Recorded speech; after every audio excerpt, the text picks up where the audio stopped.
اعوذ باللہ من الشیطان الرجیم بسم اللہ الرحمن الرحیم الا بذکر اللہ تطمئن القلوب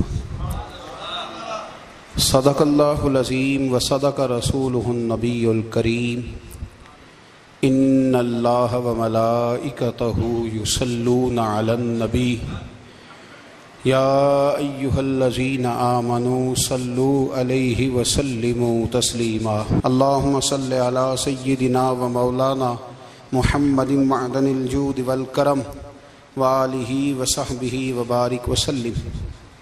تمام تعریفیں حمد و ثنا اللہ تعالی جل جلالہ کے لیے۔ زاں بعد درود و سلام نبی اکرم نور مجسم شفیع معظم احمد مجتبیٰ جناب حضرت محمد مصطفیٰ صلی اللہ تعالی علیہ وسلم کی ذات والا صفات کے لیے حمد و صلات کے بعد قرآن مجید نے ارشاد فرمایا الا بذکر اللہ تطمئن القلوب، فرمایا خبردار ہو جاؤ، اللہ کے ذکر میں ہی دلوں کا اطمینان ہے،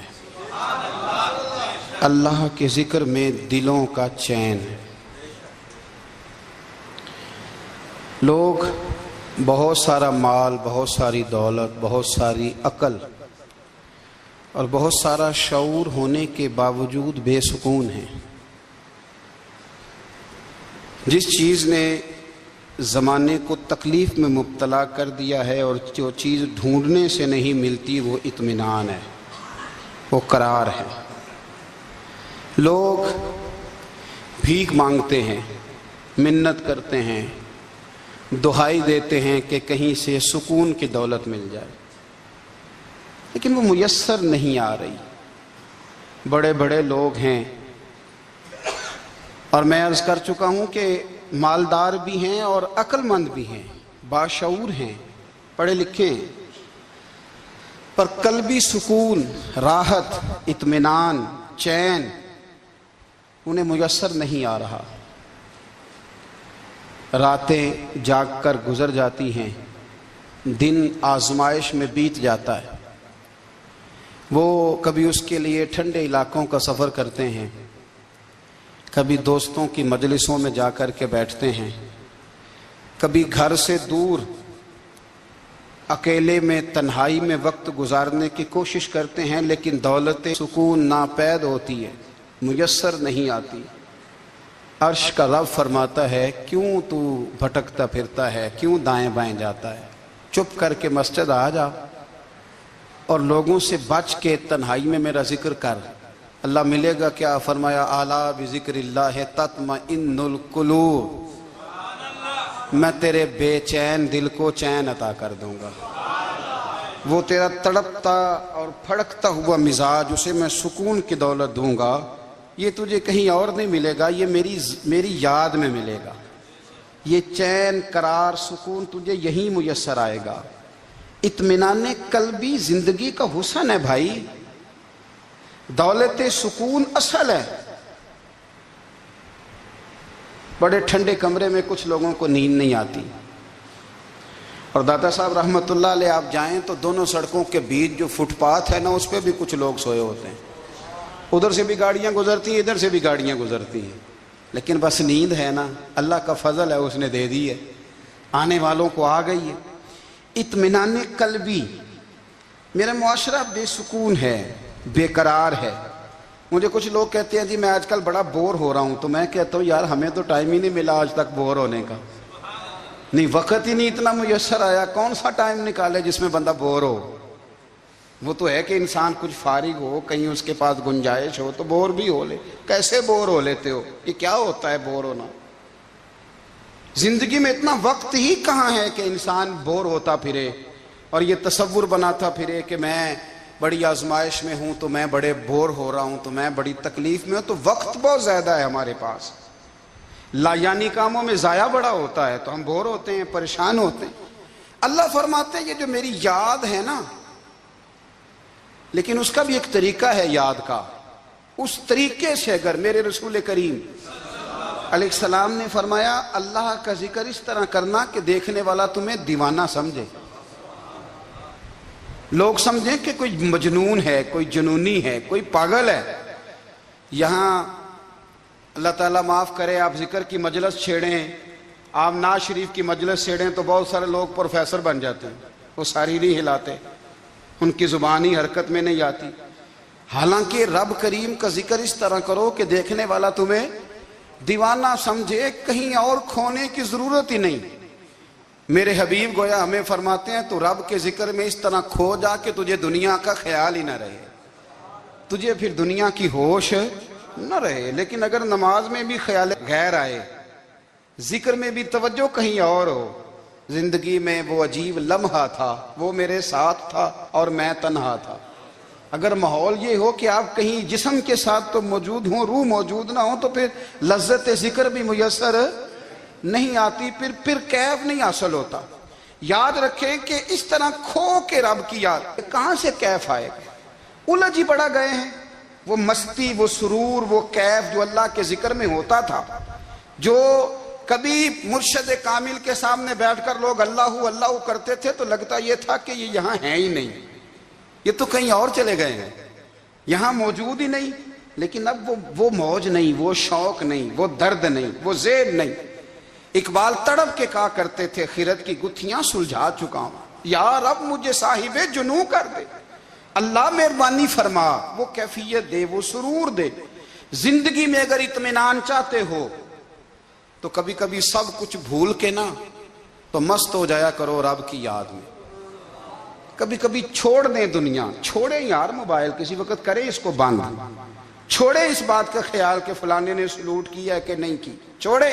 حضرت باجزید بستامی رحمت اللہ تعالیٰ علیہ فرماتے ہیں میں نے اعتکاف کبھی اپنی مسجد میں نہیں کیا، یہ کہ سارے ہی ہاتھ چومنے والے، سارے ہی پیار کرنے والے۔ فرماتے میں جب اعتکاف کرتا تھا تو میں بستام سے دور نکل جاتا تھا جہاں کوئی مجھے جاننے والا نہ ہو۔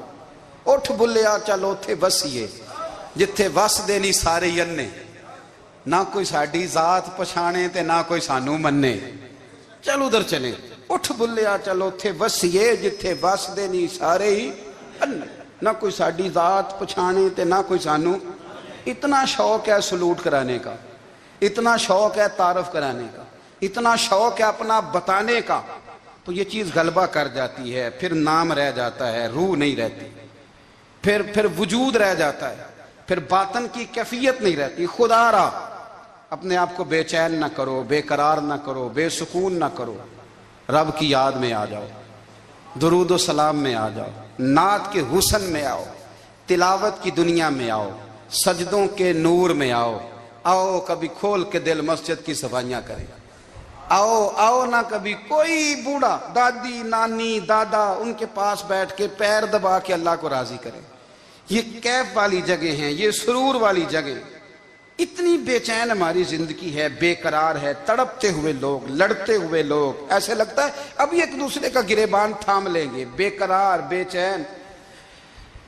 کسی کو انتظار کا کہا جائے نا کہ 10-20 منٹ کسی کا انتظار کرو تو بعض لوگ مجھے ایسے لگتا ہے جیسے یہ ان کا کلیجہ پھٹ جائے گا، ڈاکٹر کے انتظار میں بیٹھے ہیں تو بڑے پریشان ہیں۔ کسی کو ملنے گئے ہیں کو آدھا گھنٹہ بیٹھنا پڑ گیا تو بڑی دقت میں ہیں۔ اپنے آپ کو سکون دیں۔ آپ یقین کریں بڑا مزہ آتا ہے، کبھی کسی کا انتظار کرنا پڑے تو 2-4 تسبیح درود شریف پڑھی جاتی ہے، یعنی ذوق بن جاتا ہے کہ چلو اللہ نے موقع دیا ہے، کوئی سرکار کو یاد کر لیں، تنہائی مل گئی۔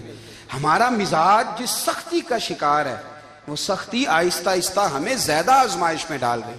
تو میرے بھائی زندگی میں اطمینان حسن ہے، اور وہ سب سے زیادہ اللہ کی یاد میں ملتا ہے، وہ سب سے زیادہ رب کریم کے ذکر میں۔ سب سے زیادہ جو چاہتا ہے نا دل ٹھنڈا رہے، زبان میٹھی رہے، وہ مدینے والے محبوب پہ درود و سلام پڑھا کرے، وہ حضور پہ درود و سلام پڑھا کرے، زبان میٹھی رہے گی۔ میرا ذاتی تجربہ ہے کہ جو آدمی اپنے اخلاق سنوارنا چاہے وہ حضور پہ درود شریف پڑھے، جو اپنے اخلاق سنوارنا چاہے، طبیعت کو ٹھنڈا رکھنا چاہے، وہ درود شریف پڑھے، اس کا دل سکون میں آئے گا۔ کچھ کام اور ہیں زندگی میں اطمینان کے لیے، ان کا ہونا بھی بڑا ضروری ہے۔ سب سے پہلے اگر آپ چاہتے ہیں نا زندگی میں سکون ہو تو حقیقتوں کا سامنا کرنا سیکھیں، آپ جو ہیں وہ رہنا سیکھیں، جو آپ نہیں ہیں وہ بننے کی کوشش نہ کریں۔ حقیقت کا سامنا کرو گے تو زندگی اطمینان میں آ جائے گی۔ ہم نے نا بہانے بنا لیے ہیں، ہیلے بنا لیے، جھوٹ کے سہارے اپنے آپ کو اونچا کر لیا۔ ایک آدمی سے کہا جاتا ہے تو رشوت نہ لے، تو کہتا ہے میں غریبوں سے نہیں لیتا۔ تو میرا سوال یہ ہے کہ امیروں کا حساب لینے کی اللہ نے تیری ڈیوٹی لگائی ہے، تیرے ذمہ لگایا ہے کہ تو امیروں کا حساب کر، تمہیں کیا ضرورت پڑی ہے؟ ہم نا بہانہ کرتے ہیں، رشوت لینے والے کا الگ بہانہ ہے اور سفارش والے کا الگ بہانہ ہے۔ حقیقت کا سامنا کریں، حقیقت کا۔ جو میرے ذمہ داریاں ہیں وہ میں نے پوری کرنی، جو آپ کی ذمہ داریاں ہیں وہ آپ جان نہ چھڑائیں، حقیقت پسند بنیں۔ میرے رسول کریم، پھر پڑھیے درود شریف، صلی اللہ تعالی علیہ وسلم۔ حضور صلی اللہ علیہ وسلم نے فرمایا کہ میری بیٹی سیدہ فاطمہ الزہرا رضی اللہ تعالی عنہا صرف جنتی نہیں، جنتی عورتوں کی سردار ہے۔ لیکن حضور نے یہ بھی فرمایا کہ فاطمہ یہ خیال رکھنا اگر اللہ نے حساب پوچھا تو حساب تم نے خود دینا ہے۔ نہیں، حقیقت کی طرف توجہ کرائی حضور نے، وہ صرف جنتی نہیں، جنتی عورتوں کی سردار ہیں، پر حقیقت کی جانب توجہ۔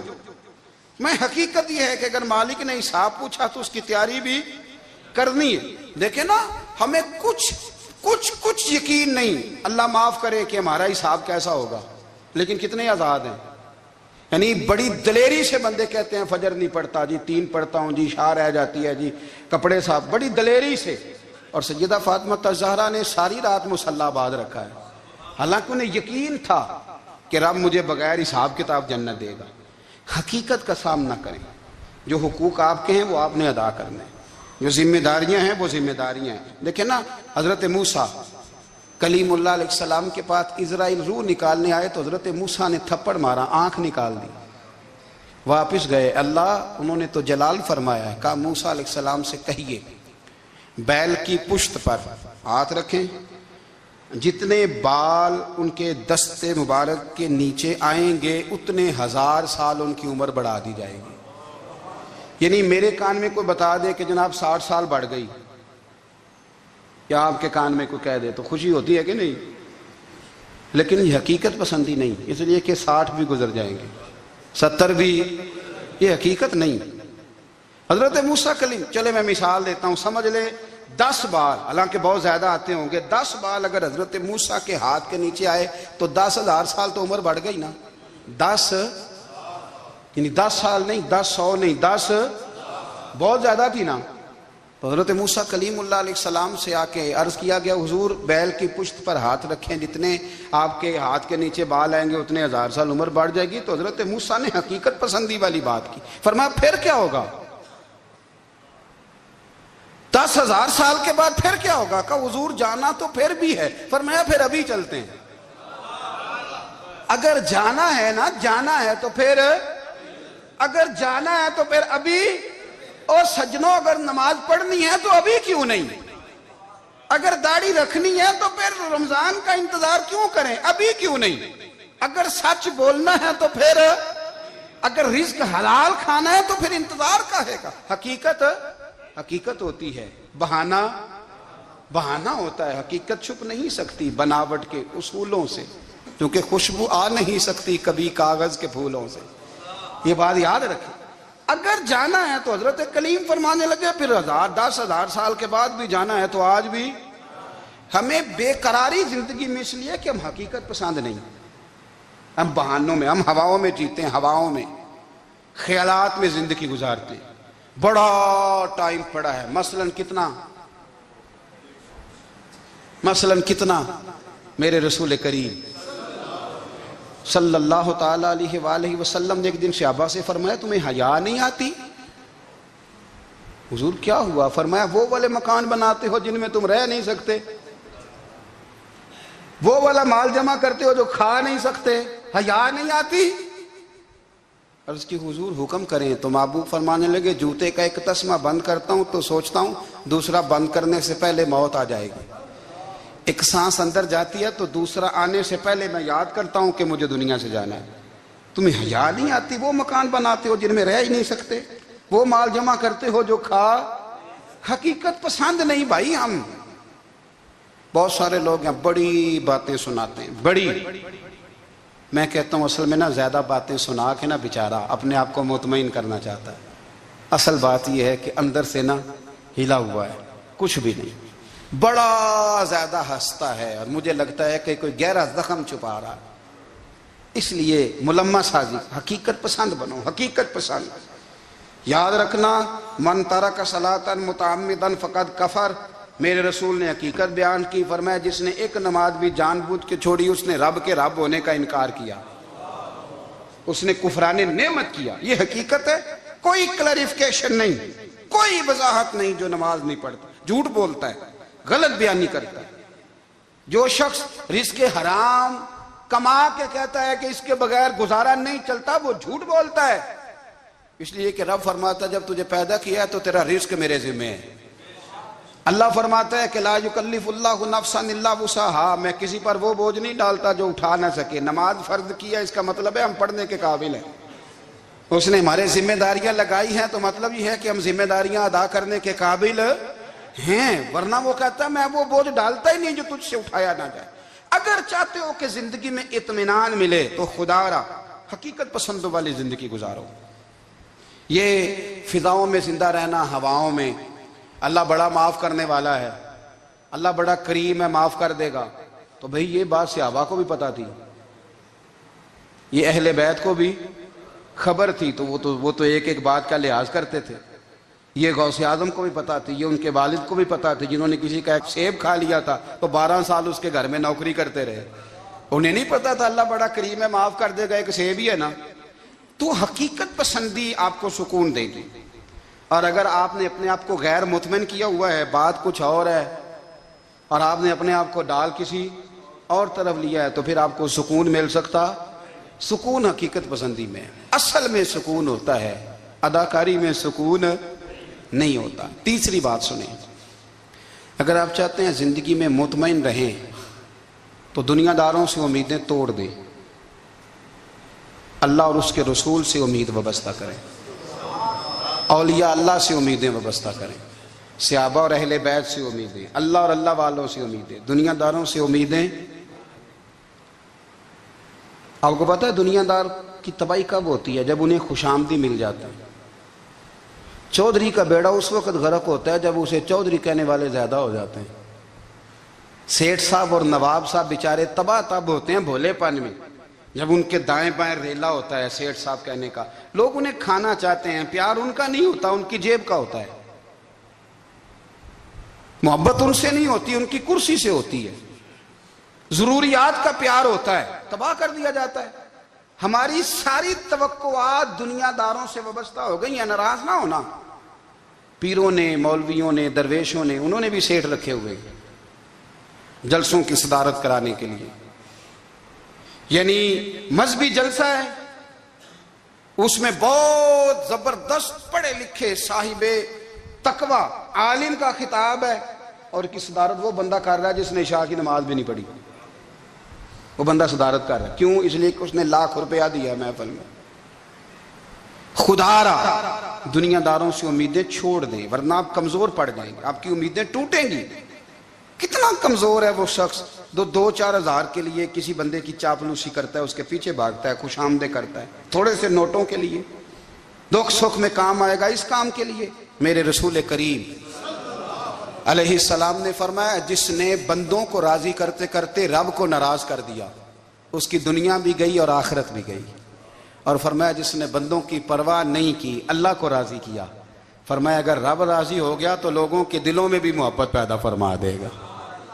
کیا ضرورت ہے خوشامد کرنا دنیا داروں کی، سیٹوں کی، نوابوں کی، چاپلو. اور میں آپ کو ایک بات بتاؤں، ہوتا پتہ کیا ہے؟ یہ جو حب جا اور حب با ہوتی ہے نا، اس سے پیٹ نہیں بھرتا. آپ کو اگر خوشامد کرنی ہے تو پھر آپ کو ساری زندگی کرنی ہے. پھر ان کو بھی پتہ ہوتا ہے کہ تعلق کس بنیاد پر ہے، اس میں کبھی بھی خلوص پیدا نہیں ہوتا. آپ بے چین رہتے ہیں، بے قرار رہتے ہیں، آپ کو تکلیف رہتی ہے ہمیشہ. کبھی بھی دنیا داروں سے امیدیں وابستہ نہ کریں. ایک بات سنیں بڑی شاندار، امام غزالی نے لکھی ہے. امام غزالی فرماتے ہیں کہ ہارون الرشید نہ حج کر کے واپس آیا بغداد میں، تو کونے میں حضرت بہلول دانا بیٹھے تھے. رش بہت تھا، مجمع بڑا تھا. حضرت بہلول دنا بھی سڑک کے کنارے بیٹھے تھے تو سپاہی کہنے لگے یہاں سے اٹھ جاؤ، فرمانے لگے ہارون رشید کی زمین نہیں، زمین میرے رب کی ہے، میں کیوں اٹھوں؟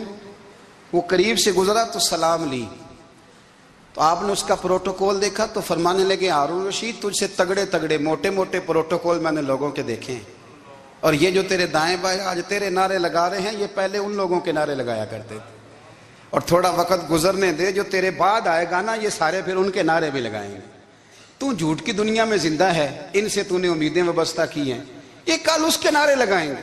اس کے دل پہ بڑا اثر ہوا، گھوڑے سے اتر آیا، آگے کہنے لگا حضور آپ نے مجھے بڑی اچھی نصیحت کی ہے، میرا دل بڑا ٹھنڈا ہوا ہے، میں نے سنا ہے آپ مقروض ہیں، کچھ لوگوں کا قرض، تو مجھے کوئی حکم ہی کر دیں۔ آپ ہنسنے لگے، فرمانے لگے یار تو بڑا ہی بیوقوف ہے، بڑا ہی بیوقوف ہے تو، میں تجھے نصیحت کر رہا ہوں تو مجھے الجھا رہا ہے، حضور کوئی حکم کر دیں۔ کیا خوبصورت انداز ہے رب کریم کے بندوں کا۔ حضرت بہلول دانا فرمانے لگے تیرا رب کون ہے؟ کہا اللہ، تو فرمایا میرا کون ہے؟ کہا اللہ۔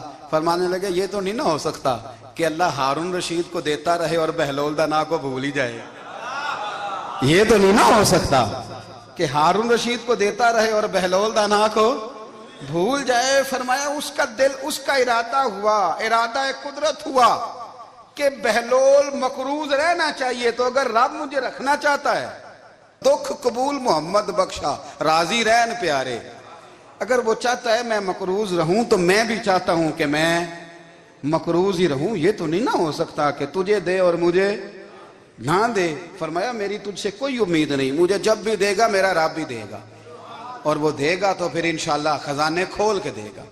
دنیا داروں سے امیدیں وابستہ کرنا، لوگوں کے پیچھے، یہ چھوڑ دیں، آپ بے چین رہیں گے، بے قرار رہیں گے۔ اللہ والوں سے ضرور امیدیں وابستہ کریں، اس لیے کہ ان کے پاس جو کچھ ہوتا ہے وہ دراصل رب کا ہی ہوتا ہے۔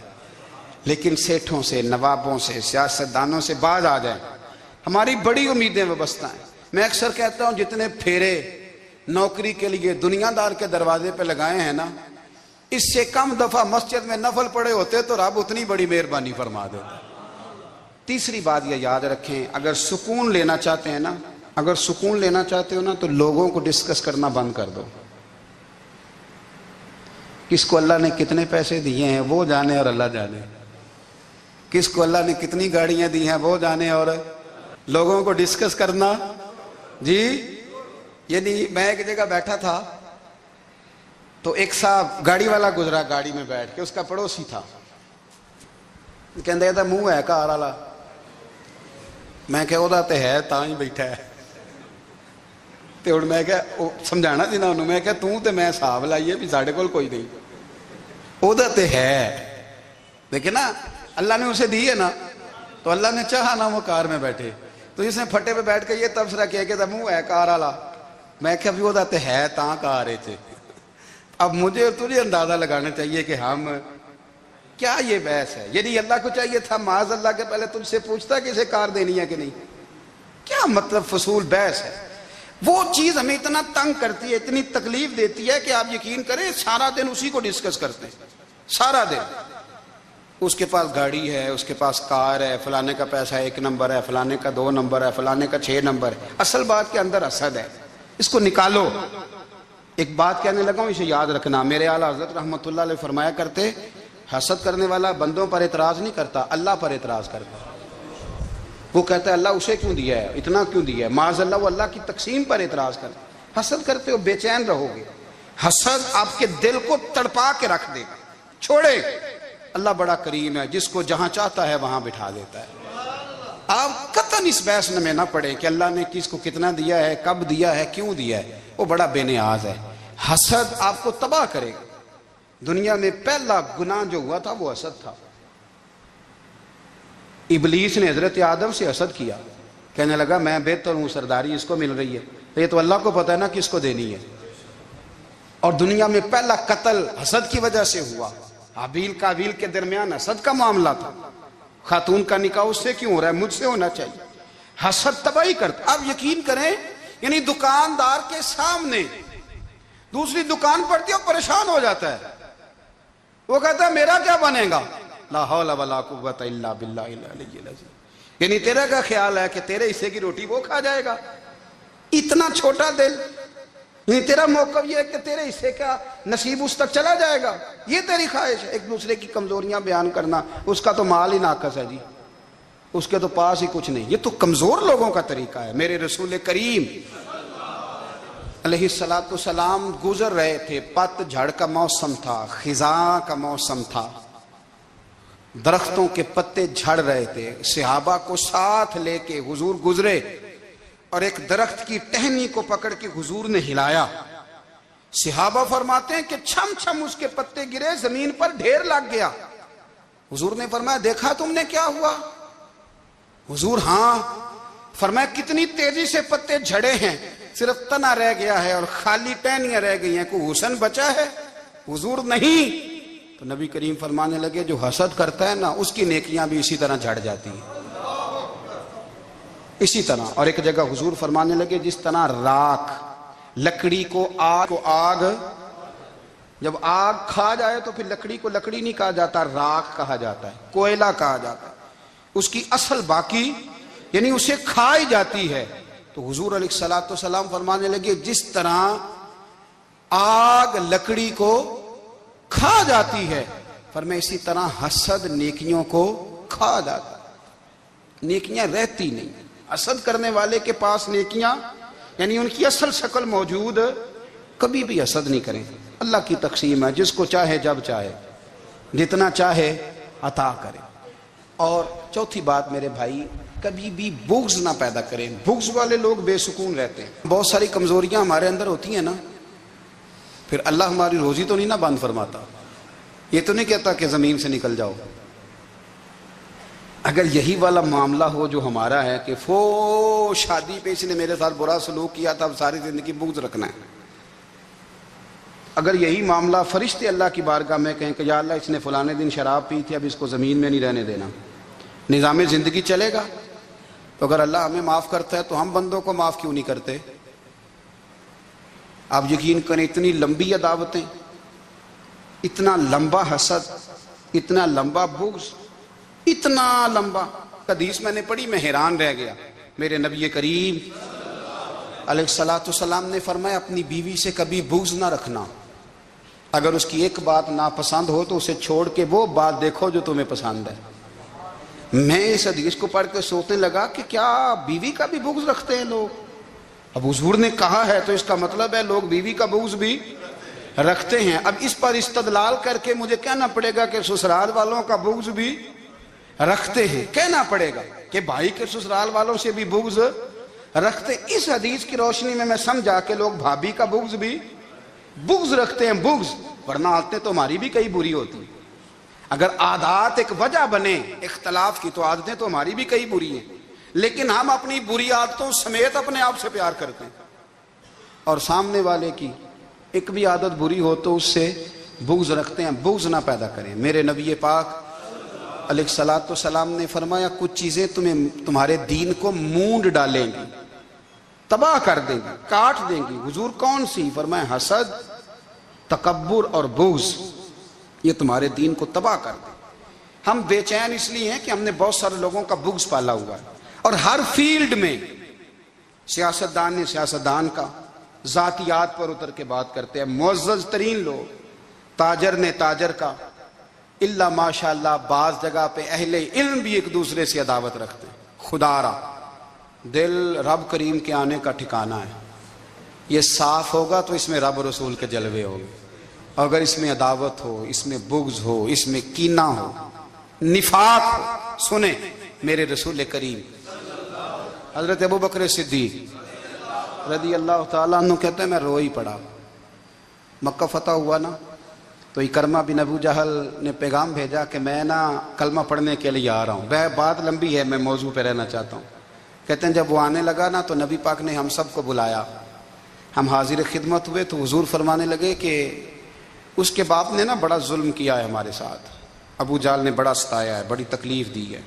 آپ مجھے بتلائیں کہ وہ ایک دفعہ کسی شادی پہ بحث ہوتی ہے بیوی کے بھائی کے ساتھ، پھر ساری زندگی اس بیچارے کو معافی، وہ 10 دفعہ گھر آتا ہے معافی مانگنے پر سوال ہی نہیں پیدا ہوتا، میں او ہو مجھے ہی کہہ دیا، یعنی میں یعنی پھر مجھے کہہ دیا آپ نے اور میری شان میں بے ادبی اور پھر میں معاف کر دوں؟ توبہ توبہ توبہ، یہ کیسے ہو سکتا ہے؟ میری ناک نیچی ہو جائے گی اور آپ نے مجھے کہہ دیا، سوال ہی نہیں پیدا ہوتا۔ اور یہ رونا میں اکثر ہوتا ہوں کہ شادی والے دن داماد صاحب کا زیادہ دماغ خراب ہوتا ہے۔ جب چھوٹی سالی کی شادی ہوتی ہے نا، اس دن اس کو بخار چڑھتا ہے، کوئی اس کو کان میں کہتا ہے تیری عزت نہیں کر دے، اس دن اس کا دماغ خراب ہو جاتا ہے، بچے اٹھا کے نکل آتا ہے، وہ بیچارہ سسر منتیں کر رہا ہوتا ہے کہ تیری مہربانی آ جا، یہ عزت کرا رہا ہے۔ تو میں نے کہا احتجاج کر کے جو عزت کرائی جاتی ہے وہ عزت نہیں ہوتی۔ ہاں یہاں مانگ کے عزت لیتے ہیں لوگ، یا احتجاج کی کوئی عزت ہے؟ آپ کے اندر کمالات اتنے ہوں کہ آپ کی عزت کرنے کو دل چاہے، یعنی مزہ آئے، یعنی لطف آئے، یعنی آپ دور بیٹھے ہوں تو کسی کا دل کرے آپ کو اسٹیج پہ بلانے کے لیے۔ یہ کیا بات ہوئی کہ چھائے جانا اور بھاگ کے آگے جانا؟ ان سے نکلیں۔ اکرمہ بن ابو جہل کلمہ پڑھنے کے ارادے سے آ رہے ہیں، حضور علیہ السلام نے صحابہ کو بلایا۔ کتنی زیادہ دعوت رکھی جا سکتی تھی معاذ اللہ؟ کب سے وہ چلا تھا ظلم کرنے، اور اس کے بعد اس کا بیٹا شروع ہو گیا۔ کتنی باتیں تھیں جو ناقابل معافی تھیں، پر کریم رسول نے ہمیں بتلایا ہے کہ سکون والی زندگی کہتے کس کو ہے۔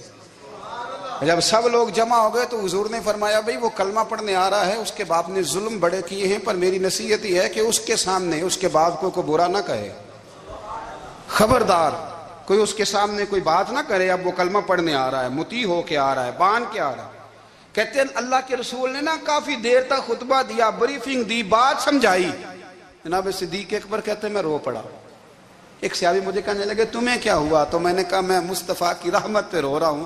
دیکھو کن کے لیے حضور گراؤنڈ بنا رہے ہیں، اے دیکھو کن کے لیے حضور تیاری کر رہے ہیں، جنہوں نے ساری زندگی دشمنی کی۔ خدا را یہ اندر سے عداوتیں نکال پھینکو۔ او بھائی اتنا تو لمبا ٹائم ہی کوئی نہیں، اتنا تو وقت ہی کوئی نہیں، اس کو صاف رکھو۔ بندہ کوئی کر بھی گیا تو کوئی حرج نہیں، چنگی مندی سجنا کولوں 100 واری ہو جاندی، یار یاراں دا گلا نہیں کر دے۔ اصل پریت یار یاراں دا جڑا گلا کردا جے یار نہیں جے ہوندا۔ ہاں پکی بات، پکی پیڑی۔ میرا ایک سنگی مجھے آ کے آنے لگا فلانی جگہ بندہ یہ بات کر رہا تھا، میں کہ تو اوتھے ہی سے سوندا سے تم ہی نال ہی سے، میرا تو سجن بات سن ہی نہیں سکتا۔ چنگی مندی سجنا کولوں 100 واری ہو جاندی، یار یاراں دا گلا نہیں کر دے، اصل پریت جنہ دی۔ ہاں جو بندے پھر ہوتے اس طرح کے، ان کے لیے بھی میاں صاحب نے کہا ہے، ان کے لیے بھی میاں صاحب نے کہا ہے، ان کے لیے بھی آپ نے بات ارشاد فرمائی ہے۔ آپ نے فرمایا چنگا ہویا لڑ نیڑیوں چھٹا، کتے عمر نہیں لنگی ساری، بے قدران دی یاری کولوں توبہ لکھ لکھ باری۔ او چنگا ہویا لڑ نیڑیوں چھٹا، کتے عمر نہیں لنگی ساری۔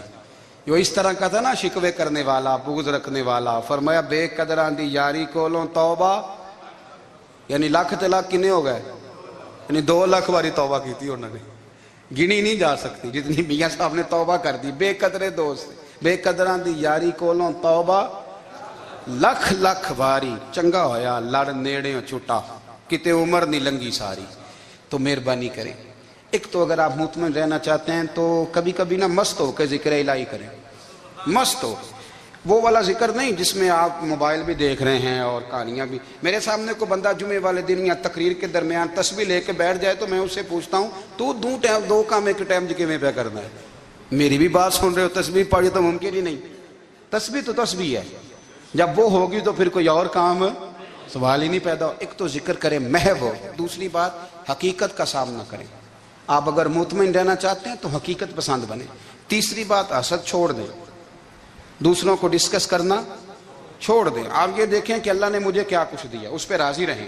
اور چوتھی بات عداوت چھوڑ دیں، سینے میں کینہ چھوڑ دیں، آپ کی زندگی مطمئن ہو جائے گی، آپ خوشحال رہیں گے۔ وہ جو آپ لفظ کہتے ہیں نا کہ میں بور ہوں، میں پریشان ہوں، اس سے آپ نکل آئیں گے۔ اللہ ہمیں محبوب کی غلامی میں زندہ رکھے، غلام